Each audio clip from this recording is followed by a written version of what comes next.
My name is Rob. I'm the owner, creator, etc. of the lair of OmnusI, and I am here today with another topic word from RPGaDay 2019, courtesy of the RPG Brigade of Facebook.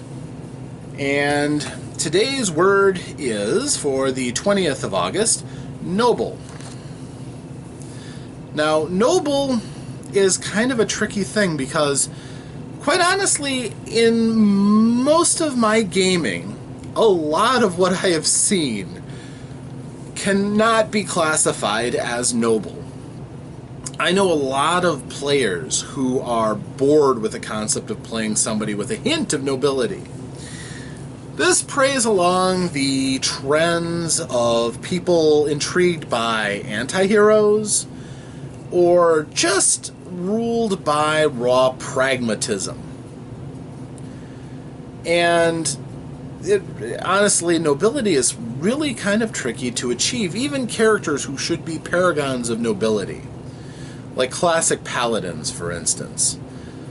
A lot of players really had a hard time sticking with a sense of nobleness, especially when it became counterproductive to whatever the player's real goal seemed to be. To get really powerful, to get rich, to get everything that you wanted. And the idea of being a character who is noble, well, if you polled a lot of players, many of them would have a hard time holding up a character and saying this character was truly noble and acted in the best of intentions. But nobility is kind of a tricky thing to quantify in terms of adventuring. I mean, obviously, a few things that you're looking for with nobility. Number one is a willingness to sacrifice yourself for a greater cause. To sacrifice your comfort and your potential well-being for those who are lesser than you, who cannot do the same things that you do. Using your talents, your time, and your resources to help other people. Most people would consider that to be fairly noble. And in that way, some players can do that. They can try to do the quests that help the common person, fighting off monsters. Of course, you take their treasure. You got to make money, when you can. But ultimately, most of what they do comes out to be something that approaches nobility, certainly.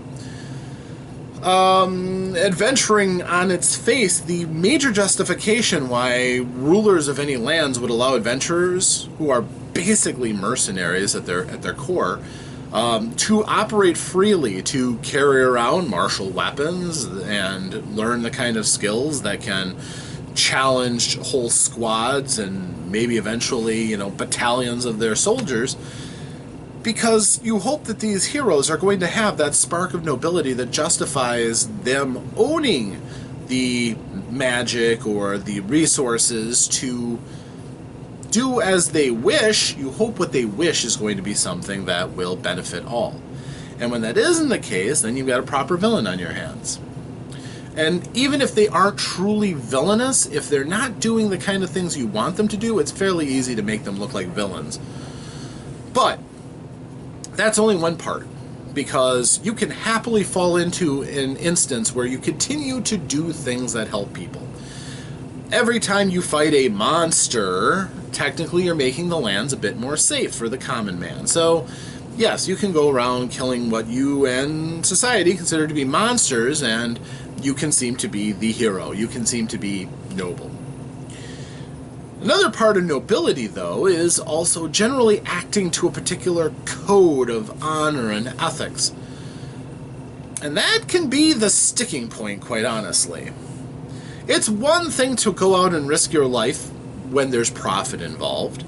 That adventurers who can realize vast sums can, I will be noble and go out and challenge these things. But when it comes to choking back what you want to do for the sake of some sort of code of conduct to elevate yourself and to make yourself an example for others, that is noble. And without that, you're just a good-intentioned person who will still end up doing whatever you want to do, which is less noble. If you, for instance, are a warrior who just got finished killing a dragon, the countryside rejoices, the dragon is gone. You are the local hero. You take that huge sack of coins, and you get yourself the best armor and the best sword. Nobody will think otherwise. And you, go to the tavern, and everybody understands you need to blow off steam, and you spend an entire month, drinking heavily and, throwing your money around, and everybody loves you because you're so generous, and you had a great time. You've absolutely, done tremendous things they're going to be talking about your binge for years to come. And then you've blown all your money. You've got a nice sword, yeah. You've got brilliant armor. You're ready for your next adventure. The people around you are still happy that that dragon is gone. But you might find they don't consider you to be all that noble as a result.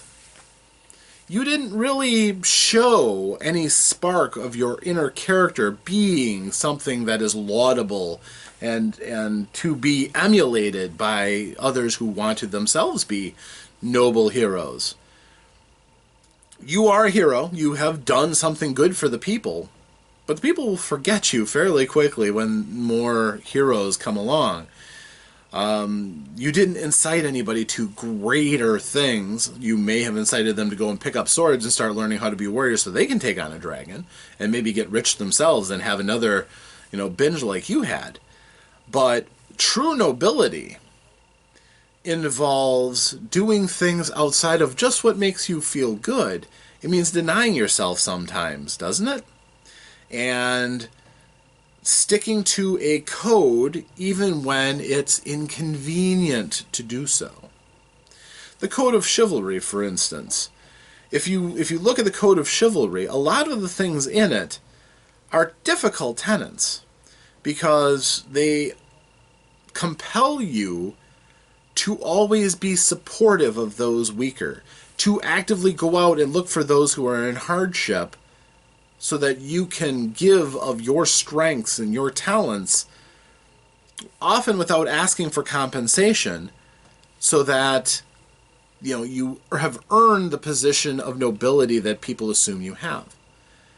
A person who can act in perfect chivalry is noble because their deeds are going to be in a prescribed fashion to help other people, to show respect, to do all of the things that most people would associate with nobility. And without that, you're a guy with a sword who did some good things. You are a hero, but that doesn't necessarily make you noble. Striving to be noble means somebody who will stand out above others because their code dictates that they must. It's a hard road to follow, quite honestly. Even though there are some classes that may seem to prescribe nobility. You can even be a noble who has no shred of nobility within them. In 5th edition D&D, for example, there's a background noble. It's just an accident of your bloodline. It doesn't mean that you yourself are noble, although there are personality paths that would lead you along those ways if you follow them. But you can certainly be an ignoble noble. That's how it goes. But nobility, if your players aren't interested in anybody being noble, sometimes it can be very effective as a counterpoint to create an NPC that is truly noble. Even if the players scoff at them and look down at them for their lack of desire to promote their own welfare and who are willing to take a disadvantage to carry forth on their goals and their creed, they may not respect that, but it's nice to show a counterpoint to the pragmatism that a lot of adventurers stick with and the gratification that they assume is their right as conquering heroes. So, nobility is tricky. There's no doubt about it. It's tough to have a character that lives it. It's even tougher to have a character who who is themselves aspiring to nobility, who doesn't have to be noble. I can give you an example of the character that I'm playing right now. I'm playing a Goliath barbarian. His name's Galhard. He's fun. But he's good-hearted, even though he's capable of tremendous acts of violence. And he's not the wisest person, but the others like his drive, because he wants to do good for people. He wants to make the world a better place, even though sometimes he loses his temper. He's fine with using violence against bad people, but he doesn't want to hurt the innocent. It's against his beliefs. He does have a core, rigid belief and behavior structure that he doesn't just pass over when it's convenient. He hates when people lie to him. He hates being manipulated by other people. Yes, he is prone to being the person who will throw the first punch if he thinks that somebody is really trying to take advantage of him. Yes. And he has, ultimately broken laws and killed people. But at the same time, he has also helped to elevate a poor outcast goblin that anybody else would have killed out of hand as his friend. And when his friend died due to a treacherous dragon attack, he lost it. He wanted vengeance on the one who hurt that innocent. As innocent as a goblin is. I mean, he's a little naive too. But that was enough to inspire him out of his sense of loyalty to want to get vengeance. And to help his soul rest, he actually turned that dragon's lair into a cairn for his friend. A lowly goblin was put into that, and the rest of the cairn, the lair was collapsed around him to give him a resting place, as a sign of the triumph over the dragon. So, as much as it was a full triumph. So, this is my thought on nobility. It is difficult to achieve. It does mean, in a game, doing things that you don't necessarily want to do, but when you can pull it off, if you have a truly noble character, I guarantee you there will be stories told about that character. And most of the time, the other players around the table will really respect what you're trying to pull off. I have never seen a group where everybody in the group was trying to play a character who was noble. That would be an epic experience, but quite honestly, I don't expect to see it. At any time somebody wants to be the anti-hero, or they want to be the practical person, or something.